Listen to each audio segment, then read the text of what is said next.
Thank you for joining. Want to consider this question from physics that says, which of the following is a derived unit? You have A, meter, B, coulomb, C, kilogram, and D, second. Now, before I answer, I want to give you, before I give you the correct option here, I want to explain things so that you can understand how this thing works. Now, what is the meaning of derived units? First, derived units are obtained from base units.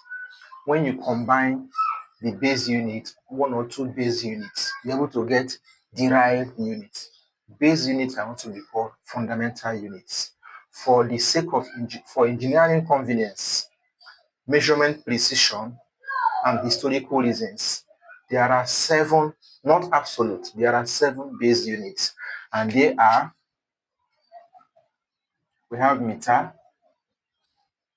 we have a kilogram, we have second, we have mole, we have Kelvin, we have current or ampere,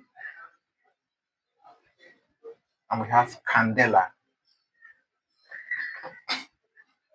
These are the 7 for now. They are not absolute, but for engineering convenience, for measurement precision, and for historical reasons, these 7 are chosen.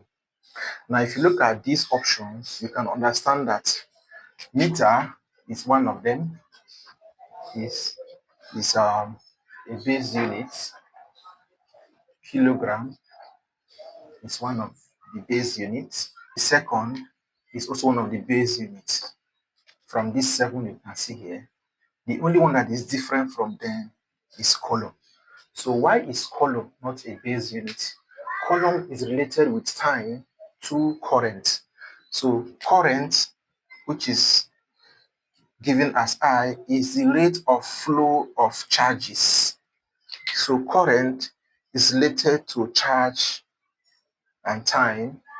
And so if I make the charge the subject of the formula, I'm going to have that my charge is going to be the current times time. So the unit of charge is Coulomb. So you can see that Coulomb is derived because it has 2 base units combined together, ampere and seconds. So that is why we pick option B as the correct answer. Thanks for watching. See you in my next video.